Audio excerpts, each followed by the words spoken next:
Yunanistan Devleti'nin iflah olmaz Türkiye düşmanlığı. Yunanistan Özel Kuvvetler Komutanlığı 2-14 Eylül 2024 arasında Ege Denizi'nde Atina'nın bulunduğu Attika bölgesi kıyılarında Amerika Birleşik Devletleri, Fransa, Güney Kıbrıs, İtalya, Avusturya, Makedonya, Polonya, Bulgaristan, Romanya ve Mısır SAT özel kuvvetler timlerinin katılımıyla Orion 24 isimli bir davet tatbikatı icra etti. Tatbikatın seçkin gözlemci günü Kavala yakınlarında bulunan Yeni Bandırma bölgesinde icra edildi. Tatbikatın senaryosu sözde adası işgal edilen Yunanistan'a müttefiklerinin yardım ederek adanın geri alınması üzerine çatılmış. Orion 24 tatbikatının hedefi Türkiye'dir. İlginç olan bu tatbikatın gerek Türk basınında gerekse Yunan basınında NATO tatbikatı olarak lanse edilmiş olması. Ancak tatbikat NATO tatbikatı değil. Zaten olamaz. Yani Ankara, İsrail'in Gazze ve Batı Şeria'da soykırımı devam ederken, İsrail'e destek için Doğu Akdeniz'de bulunan Amerikan amfibi saldırı gemisi USS Wasp ile donanma gemilerimize geçiş tatbikatı yaptıracak ve Zafer Haftası'nda söz konusu gemiyi İzmir'e yanaştıracak kadar skandal bir aymazlık içinde bulunabilse de kendisine karşı senaryo içeren bir NATO tatbikatına herhalde onay vermez. Gerek Brüksel, NATO Uluslararası Askeri Karargahı, gerekse askeri yüksek komutanlık olan SHAPE'de görev yapan hiçbir Türk subayı NATO tatbikat planlama sürecinde böyle saçma sapan bir senaryoya bağlanmış tatbikata vicdani ve tarihi sorumluluğu nedeniyle onay vermez. Bu tip bir tatbikata NATO komuta yapısında bulunan NATO SOFCOM gibi bir birlik veya birimin katılmasını da veto eder. Gerçekte zaten bunun bir NATO tatbikatı olmasına da gerek yok. NATO'nun Türkiye dostu olduğuna aklı başında kimse zaten inanmaz. Bu senaryonun açıkça Türkiye'yi hedef aldığını bilerek katılan 12 ülkenin 8'i zaten NATO üyesi. Kimsenin şüphesi olmasın. Gerçek hayatta Türk askeri Ege'de bir adayı işgal ederse, işgalin meşruiyetine ve hukuki temeline bakılmaksızın Türkiye haklı da olsa, haksız da olsa her durumda şiddetle karşı çıkılır, yaptırımlar, ablukalar ve ambargolar uygulanır. Ancak Yunanistan'ın yanında kaç devlet kendi evlatlarının kanını dökmeye gönüllü olur? Onu bilemeyiz. Ancak bu tatbikata katılan 8 NATO devleti, Yunanistan, Amerika Birleşik Devletleri, Fransa, İtalya, Makedonya, Polonya, Bulgaristan, Romanya ile 3 NATO dışı devlet, Güney Kıbrıs, Avusturya, Mısır, zihinlerinde ve devlet pratiklerinde Türkiye'nin her koşulda haksız olacağını zaten kabullenmiş görünüyor. Yunanistan, Amerika Birleşik Devletleri vekili olmaktan gurur duyuyor. Yunan medyası durumdan memnun. Athens Times isimli gazete, Amerikan SAT timlerinin tüm Yunan tatbikatlarında daimi bir varlığa dönüştüğünün müjdesini büyük bir heyecanla veriyor ve bununla gurur duyuyor.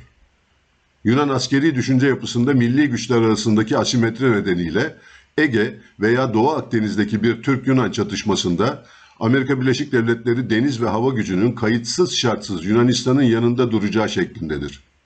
Bu durum Yunanistan'ın kurulduğu 1830'dan bu yana değişmemiştir. Diğer bir deyişle İsrail, Amerika Birleşik Devletleri için ne derece önemliyse Yunanistan ve Güney Kıbrıs Rum yönetimi de ona yakın derecede öneme sahiptir. Zira Amerika Birleşik Devletleri Kongresi'nde, akademi dünyasında ve iş hayatında Yunan asıllı pek çok Amerikalı önemli yerlere sahiptir. 1995 yılında Yunan asıllı senatör Spyros Sarbanes, Türkiye'ye verilen 3 FFG-7 G sınıfı firkateynin kongre onayı geçmesine rağmen transferini 2 yıla yakın geciktirebilmişti. Başkan Clinton hiçbir şey yapamamıştı. Ya da Yunan asıllı Oramiral James Stavridis neredeyse Deniz Kuvvetleri Komutanı olma noktasına kadar yükselmiş ve tarihte ilk kez NATO Askeri Yüksek Karargahı SHAPE'de başkomutanı olarak görev yapmıştı. Yunan devleti halkına Batı'nın değişmez pratiği olduğu üzere kurulduğu günden bu yana Batı medeniyetinin felsefe bacağının Yunan, hukuk bacağının Roma ve din bacağının İsa olduğu öğretisi üzerinden vazgeçilmez olduklarını öğretmiştir.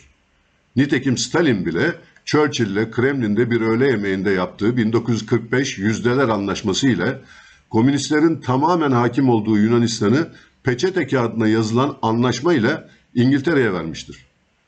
Özetle Yunanistan bağımsız bir devlet değildir. Önceleri İngiltere, 1945 sonrası ise Amerika Birleşik Devletleri'nin vekili konumunda bir ülkedir. 1944 yılında Yunan Genelkurmay Başkanı'nın bir İngiliz Korgeneral olduğunu hatırlatalım.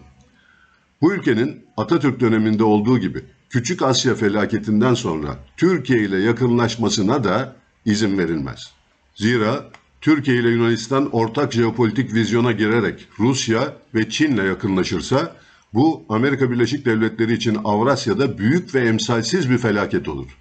O nedenle Ege'nin iki yakası düşman tutulmalıdır. Amerika Birleşik Devletleri bu jeopolitik teorisini pratiğe çok dikkatli dökebilmiş ve iki ülkenin 1974 Kıbrıs Barış Harekatı sonrası Ege ve Doğu Akdeniz'de hem rakip hem müttefik olmasını sağlamıştır. Bu da Amerika Birleşik Devletleri diplomasisinin başarısıdır. Türkiye'deki batıcılar sayesinde Ege sorunları çözülemiyor. Türkiye'nin Ege ve Akdeniz'de sürekli ezilen ve kaybeden taraf olmasına rağmen haklarını elde edememesi ülkemizdeki batıcıların başarısıdır. Onlara göre Türkiye'nin jeopolitiği Amerika Birleşik Devletleri jeopolitiği karşısında ikinci roldedir. O nedenle bugüne kadar Kıbrıs'ta bir başarı elde edilememiştir. Ege sorunları 1975'ten bu yana neredeyse yarım asırdır değişmeden ve artarak devam etmektedir. Bunun temel nedeni Türkiye'nin kendine güvensizliği ve dış işlerindeki aşırı batıcı tutumdur. Düşünebiliyor musunuz? 1955'ten bu yana Yunanistan gayri askeri statüdeki 23 adayı ağzına kadar silahla donatıyor ve bir şey yapmıyoruz. Ya da 1995 sonrası ortaya çıkan 153 Kardak benzeri ada, adacık ve kayalık sorununda devlet uygulaması yapabiliyor ve biz bir şey yapamıyoruz. Ya da 2020 Kasım ayında yaşanan Arkas Holding'e ait La Roselli A gemisine çıkma skandalından sonra Doğu Akdeniz'de hiçbir sismik veya sondaj faaliyeti yapmıyoruz. Ama oksimoron şekilde Somali'ye sondaj gemisi gönderebiliyoruz.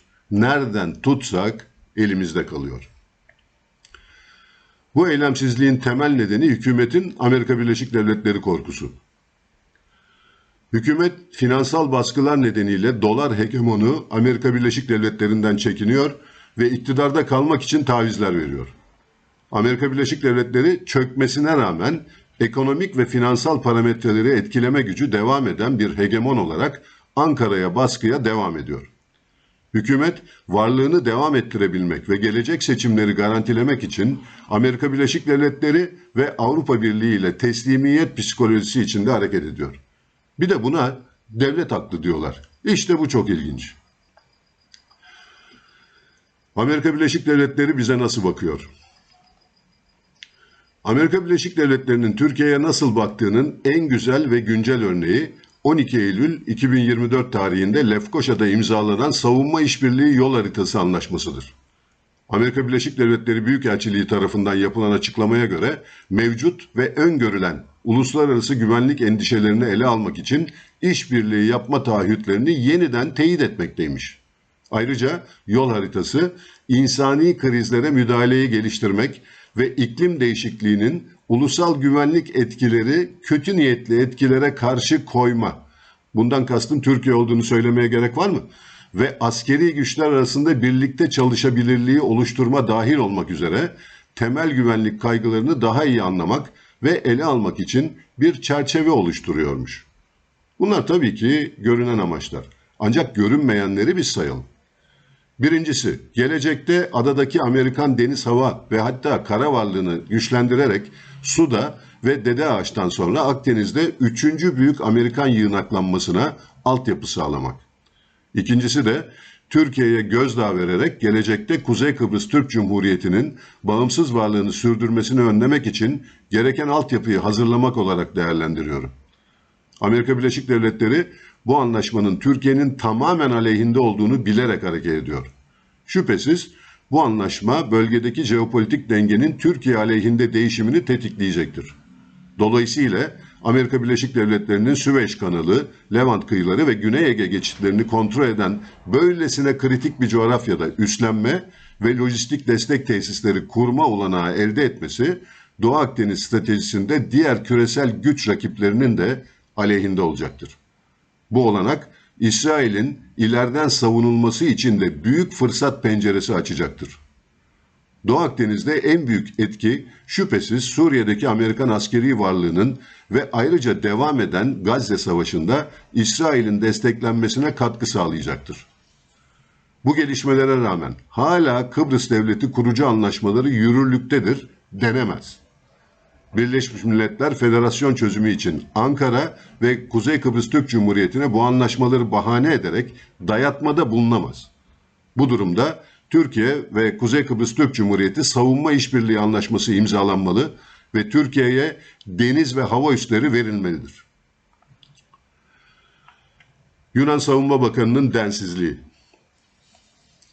Amerika Birleşik Devletleri ve Avrupa Birliği'ni arkasına alan Yunan hükümetinin finansal baskılar altında Amerika Birleşik Devletleri ve Avrupa Birliği'ne boyun eğen Türk hükümetinin her alanda verdiği emsalsiz tavizlere rağmen sınır tanımayan Türk düşmanlığına en son örnek şüphesiz Yunan Savunma Bakanı'nın 13 Eylül 2024 tarihinde Kaş'ın 1 mil güneyinde sadece 9 kilometre kıyıya sahip Meis Adası'nın İtalyan işgalinden kurtuluşunun 81. yıl dönümünde yaptığı komik açıklamadır.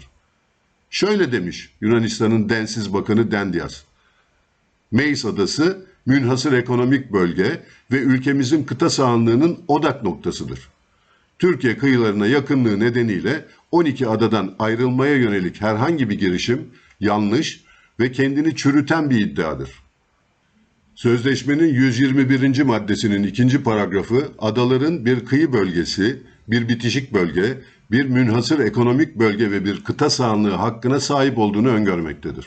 Adaların büyüklüğüne göre ise herhangi bir ayrım yapılmamaktadır. Yukarıda açıkça belirtilenlere aykırı görüşler kabul edilemez ve Yunanistan'ın mevcut anayasası gereği uluslararası deniz hukuku tarafından belirlenen ana vatanımızın haklarını savunması gerekmektedir. Dolayısıyla bu yıl dönümünün ayrı bir önemi var. Özgürlük ve bağımsızlığın birbirine dolaşmış durumda olduğu, karşı karşıya geldiği, otoriterlik ve revizyonizmin tehdit ettiği bir dönemde yaşıyoruz. Yani özgürlük verilmiş bir şey değil. Bedeliyle, emeğiyle, birliğiyle, tarihi hafızasıyla bunu korumalıyız. Tarih akıllılar için rehberdir. Ya diğerleri için? İşte Akdeniz ve Ege'de Amerika Birleşik Devletleri ve Avrupa Birliği'nin vekilliği jeopolitik hırsı, milli yeteneklerinin çok önünde garip bir vekil devletin düşünceleri bunlar. Ne akılla, ne hukukla ve ne de insafla uyumlu bir düşünce yapısı. Dünyada örneği olmayan bir hukuki durumu kendisini küçük ve komik düşürecek bir formatta sunabiliyor. Ancak güvendiği Amerika Birleşik Devletleri geriliyor. Kendine mecali yok. Atatürk'ün 1 Eylül 1922 sabahı ordularına ilk hedefiniz Akdeniz'dir emri verdiği konjonktürdeki güneşin batmadığı İngiliz İmparatorluğundan daha beter bir konumda. Yunan orduları İzmir limanından kaçarken değil İngiliz ateş gücünün onların yardımına gelmesi, denizden yüzerek kaçan Yunan askerleri dahi İngiliz gemilerine alınmadı. Tarihin kimin için tekrar ettiğini hatırlatmak görevimizdir. Ancak hakaret etmek istemediğimiz için malum kelimeyi kullanmıyoruz. Tabii ki mevcut konjonktürde İzmir ve Anadolu'nun zafer haftasında İsrail'i desteğe gelen Amerikan amfibi saldırı gemisi USS Wasp'ı İzmir Alsancak'ta bağrına basan Türk hükümetinin düştüğü zavallı durumu görünce Yunan bakan hızını alamamış. Ancak bilmeli ki söz konusu vatan ve mavi vatan ise son sözü hükümetler değil, millet söyler. Onu hatırlatalım. 25 Ekim 1920'de Yunan'ın Anadolu işgalinin en karanlık günlerinde Kral Konstantin vefat eden Kral Alexander'ın yerine geçti. O da Anadolu'daki savaşa devam kararı aldı. Ordunun başında İzmir'e geçmeden şunları söylemişti. Helenizmin yüzyıllardır savaştığı o yerlerdeki ordunun başına geçmek üzere yola çıkıyorum. Bu parlak uygarlık geçmişi bize yüksek sorumluluk gerektiren görevler yüklemektedir. 12 Temmuz 1921'de Lemnos zırhlısı ile Haçlı seferlerinde Kral Richard'ın karaya çıktığı Karşıyaka'ya ayak bastı. Tam tamına 1 yıl 7 hafta sonra tarihlerinin en büyük hezimetiyle Anadolu topraklarından sonsuza dek kovuldular. Türk milletinden büyük bir dayak yediler. Amerika Birleşik Devletleri Türk'ü küçük görüyor. Amerika Birleşik Devletleri ise gerileyen gücüne ve konumuna bakmadan Anglo-Saksonlara sürekli meydan okumuş ve kazanmış asil bir milleti küçük görmeye devam ediyor. Amerika Birleşik Devletleri 2018 yılına, yani Mavi Vatan gündeme gelene kadar ateş gücünün Türkiye'ye karşı kullanılmasını ya da yığınaklanmasını ülke adı vererek açık bir şekilde dile getirmiyordu. Türkiye'deki Amerikan çıkarlarını ve NATO'nun batıcı Türk dostlarını tamamen kaybetmemek için hassas bir dil ve dolaylı tutum stratejisi uyguluyordu. Amerika Birleşik Devletleri 2018 yazına kadar Türkiye karşıtı faaliyetlerde TCG muavenetin vurulması, Orgeneral Eşref Bitlis'in uçağının düşürülmesi ve 4 Temmuz 2003 özel kuvvetlere çuval geçirme hadisesi hariç, ya Türkiye'deki FETÖ benzeri, Gladio benzeri işbirlikçi enstrümanları kullanarak pasif yöntemlerle kumpas, baskı kurulmasını sağladı veya gerek NATO gerekse milli tatbikatlarında, örneğin Millennium Challenge 2000 gibi jenerik bir coğrafya, uydurma isimler ya da semboller üzerinden Türkiye'ye dolaylı mesaj vermeye çalıştı. Ancak 2018 yılında Amerikan ateş gücünün kullanımına dair ciddi bir mesaj verdi. Amerika Birleşik Devletleri ders kitabında Türkiye düşmanlığı. Amerika Birleşik Devletleri Deniz Kuvvetleri Enstitüsü'nün 1986 yılından bu yana çıkarılan Naval Operations and Fleet Tactics, Deniz Harekatı ve Donanma Taktikleri isimli referans kitabın Temmuz 2018'de tamamlanan 3. baskısının 15. bölümü tarihte ilk kez Ege Muharebesi adıyla yayınlandı. Bu bölümü yakından incelediğimizde Amerika Birleşik Devletleri donanması ile Türk donanması savaştırılıyor. Kitap serisinin 1. baskısında hayali Amerikan-Sovyet Deniz Savaşı suni bir harita ve senaryo üzerinden, 2. baskıda suni bir coğrafyada kıyı sularında deniz harbi işlenirken, son baskıda gerçek haritalar ve gerçek olgular kullanılarak Türk-Amerikan Deniz Savaşı yaşatıldı.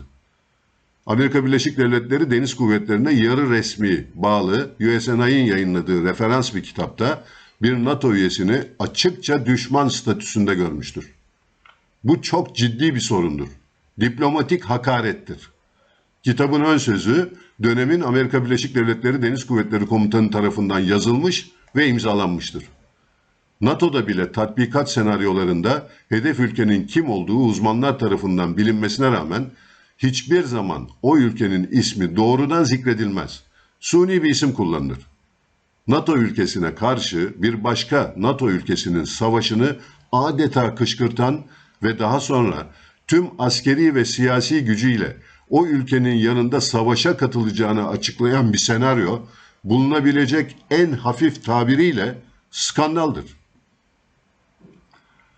Senaryo gayri askeri statüdeki adalara dayanıyor.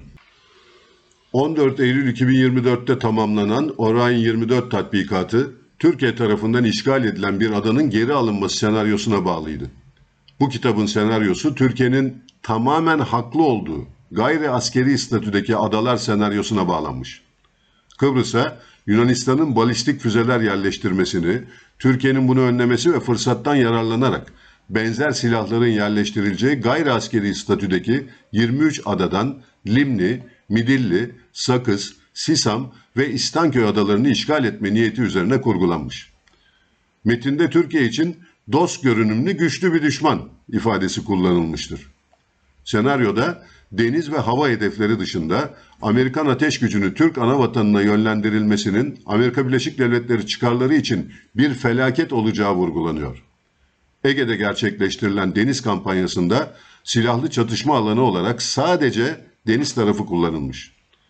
Amerika Birleşik Devletleri 6. filosu başlangıçta Yunanistan'ın ve Güney Kıbrıs'ın toprak bütünlüğünü sağlamak ve Yunan donanmasının yok oluşunu önlemek için Kıbrıs'a giden Türk amfibi konvoyuna ve filosuna karşı Aegis sınıfı kruvazörleri gönderiyor. Türkiye bunlardan birini batırıyor. Onlar da adaya giden Türk tank çıkarma gemisini batırıyor. Gemiyle birlikte 700 kişi kaybediliyor. Daha sonra savaş Ege'ye yayılıyor. Türkiye, Boğazönü ve Doğu Ege adalarını işgale yöneliyor. Türkiye'yi tamamen kaybetmemek. Amerikan donanmasının hedefi Türk amfibi gücü adalara varmadan diğer muharip unsurlarla birlikte imha etmek. Bunun için de Türk savaş gemilerinin karşısına yem olarak 6 adet korvet tipi gemi çıkararak Türk unsurları açık denize çekmeye çalışıyorlar. Bu gemiler Türkleri oyalarken senaryoda gelecekte sahip olunması gerektiği vurgulanan 8 adet Phantom ismi verilen ve her biri 10 tane taktik balistik füze taşıyan kıyı sular saldırı gemileriyle Türk donanmasının işini bitirmek hedeflenmiş. Senaryoda çok güçlü düşman olarak gösterilen Türkiye'ye karşı Ege'deki Türk kıyılarından itibaren tam bir deniz kontrolünün tesisi amaçlanıyor. Kıyı sularda deniz savaşının değişik taktik, doktrin ve muharebe sistemleri gerektirdiği ve yeni gemi tipleriyle silahlara olan ihtiyaç öne çıkarılıyor. Senaryoda amacın savaşı karaya yaymadan sadece denizde kısıtlı ve emniyetli bir harekat ile riski azaltmak olduğu belirtiliyor. Böylece hem Türkiye'yi tamamen kaybetmemek ve aynı zamanda Amerikan gemi ve can kaybını arttırmamak amaçlanıyor. Genelde bilgi harbi ve insansız sistemlerin kullanılmasına vurgu yapılan senaryoda 6. filo süper kahraman olarak gösterilmiş ve sayısal olarak güçlü Türk donanmasının karşısına zaman kaybetmeden çıkarılmış. Senaryo bu meydan okumayı 2. Dünya Savaşı'nın Pasifik cephesinde Japonya'ya karşı kazanılan Midway Savaşı'na benzetiyor. Avrupa-Amerikan Deniz Kuvvetleri Komutanı'nın akış içinde barışı sağlamak için kan dökmenin gerekli olduğuna inanıyorum sözü dikkat çekiyor. Senaryo aynen bugün olduğu gibi Amerikan başkanını tam bir Yunan hayranı yaparken Amerikan Milli Güvenlik Kurulu Kıbrıs'a yönelik fiili bir harekatın Amerika Birleşik Devletleri'ne yapılmış olacağı tehdidini ihmal etmiyor. Yunanistan'a da hiçbir adasının işgal edilmeyeceği garantisi veriliyor. Senaryoda dikkat çeken bir diğer önemli husus, Ege gibi kıyı sularda Amerikan donanmasının bu sahada tecrübeli Türk donanması karşısında büyük riskler alamayacağı ve gemi kayıplarına tahammül edemeyeceğini belirtmesi. Bu nedenle USS Truman uçak gemisi Türk Hava Kuvvetleri ve Türk gemilerinin füze menzili içine sokulmuyor. Diğer taraftan kıyı sularda harpun benzeri gemiye karşı güdümlü mermilerin de anakara ve adaların gölgesi nedeniyle güvenilir olmayacağı genellemesi yapılıyor. Senaryoda Ruslar da Türkleri ikna için aracı olarak kullanılmış. Türklere söyleyin, adaları işgal etmesin. Mehmet Abdül, semboller ve mesajlar. Amerikalı meslektaşlarımız semboller üzerinden mesaj vermeyi de ihmal etmemişler. Amerikalı Oramiral'in İtalya'daki NATO görevinden ve Amerikan Deniz Harp Akademisi'nden arkadaşı olan Türk Donanma Komutanı'nın adı Oramiral Mehmet Abdül. Yazar, Abdül'ün 1. Dünya Savaşı'nda İngilizlerin Türkleri medyada küçük gördüğü karikatür ve yazılarda kullandığı bir tabir olduğunu bilmediğimizi sanıyor olabilir. Diğer sembol isim açık olarak verilmiş ve izah edilmiş. Phantom filosunun 2 komutanından birisinin adı Albay Stephanie Decatur. Bayan subaya verilen soyadı da 1804 yılında Osmanlı Garp Ocağı devamı olan Cezayir dayısını yenerek bir savaş gemisini ele geçiren deniz yüzbaşı Stephen Decatur'dan geliyor. Amerikan donanmasının ilk deniz zaferi olarak kabul edilen olayı resmeden ve yere düşen Türk bayrağını da gösteren Dennis Malone'un yağlı boya tablosu Pentagon'da Amerika Birleşik Devletleri Deniz Kuvvetleri Komutanı makam odası girişinde bulunuyor. Türkiye'nin defaten rica etmesine rağmen tablo kaldırılmış değil. Güncel Navarin tehdidi. Söz konusu kitabın 15. bölümü salt bir deniz taktik kitabının çok ötesindedir. Türkiye'nin Ege, Kıbrıs ve Doğu Akdeniz'de çıkarlarını korumak için Yunan deniz gücüyle karşı karşıya kaldığında Amerikan gücünün kayıtsız şartsız Yunanistan'ın yanında olacağını ve bu uğurda gerekirse Türk donanmasını imha edebileceğinin açık mesajını veriyor. Durumu 1827 yılında Pilos'ta yaşanan Navarin baskını şartlarına benzetebiliriz. Amerika Birleşik Devletleri Deniz Enstitüsü tarafından yayınlanan bu senaryo, düşmanca bir niyetin yansıması ve Türkiye'yi hala Bon pour l'Orient, doğulu için iyidir olarak görme temayüllerinin bir sonucu olarak değerlendirilmelidir. Dikkat Ege'ye çekiliyor. Senaryonun ve taktiklerin Ege harekat alanı açısından eleştirisi için sayfalar yetmez. Ancak söylenmeden geçilemeyecek husus, senaryoda bir savaşta son sözü söyleyecek Türk denizaltılarından hiç bahsedilmemiş olmasıdır. Pek çok maddi hata ve yanlış bilgiyle bu senaryo ve hal tarzının hiçbir yerinde Doğu Akdeniz'de Türkiye'nin kıta sahanlığını koruma kararlılığı ve hidrokarbon kaynakları mücadelesine yönelik hiçbir gönderme yapılmaması da çok ilginçtir. Halbuki bugün için asıl mesele Ege'deki durumdan çok daha önemli olan Doğu Akdeniz enerji kaynakları mücadelesidir. Bir bakıma kurguda Türkiye'yi Ege sorunlarına çekerek Doğu Akdeniz yetki alanı paylaşım mücadelesini ikinci plana atmasını arzulayan bir mesaj verilmeye çalışılmıştır. Senaryoda Türkiye'nin Avrasya'ya ve özellikle Rusya'ya tamamen yönelmemesi için de tedbirler alındığını görüyoruz. Örneğin Türk amfibi gücünü önlemek için çok fazla can kaybına neden olacağından denizaltıların kullanılması ya da ana karaya hava saldırısı istenmiyor. Yani Türk kamuoyunu kazanmak için açık kapı bırakılıyor. Yunanistan'a ve Rumlara görev. Diğer yandan Yunanistan ve Güney Kıbrıs'a bu senaryo ile aslında bir görev verilmektedir. Türkiye'nin askeri gücü çok artmıştır. Siz şimdi ön alırsanız bizim de desteğimizle Türkiye'yi yener, karada ve denizde siyasi hedeflerinize ulaşırsınız. Geçmişte emperyalizmin benzer teşvikleriyle kendi başlarına Küçük Asya felaketini getirmiş olanların bu ucuz ve çok tehlikeli senaryoda yer alıp almayacaklarını bilemeyiz. Her hafta 1000 gencini kaybeden Ukrayna'dan ders alacaklarını da sanmadığımı belirtmeliyim. Türkiye dersleri.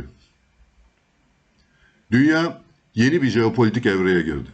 Asya ile Amerika Birleşik Devletleri, NATO, Avrupa Birliği arasındaki mücadelede Asya sürekli kazanıyor. Zira Asya 150 yıl sonra yeniden yükselişe geçiyor. Kaçınılmaz son için Amerika Birleşik Devletleri pozisyon alıyor.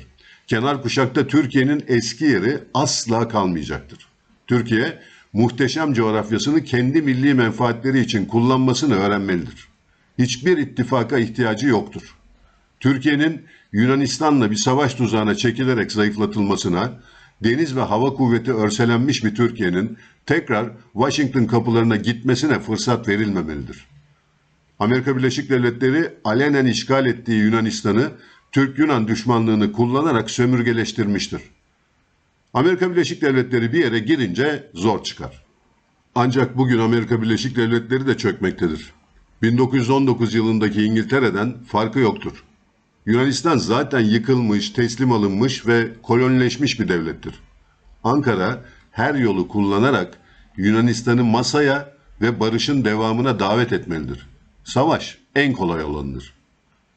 Barış zamanı savaşmadan milli menfaatleri sağlamak en zor olanıdır. Cumhuriyet'in 10. yıl dönümü kutlanırken Yunan Başbakanı Venizelos ilk defa Türkiye'yi ziyaret ediyordu. Türk Ocağı salonlarında verilen baloda meraklı Amerikan gazetecileri büyük atamızın etrafını sarıp sormuşlardı. Ekselans, İstiklal Savaşı'na başlarken Yunanistan'ın muntazam ordularına karşı sizin kuvvet denecek bir birliğiniz yoktu. Yunanlıları nasıl yendiniz? Atatürk de tereddütsüz cevap vermişti. Orası hiç de önemli değil. Bir şeyler öğrenmek istiyorsanız Yunanlılarla nasıl dost olduğumu araştırınız. Bugünün Amerikalı gazetecilerine de biz tavsiyemizi yapalım.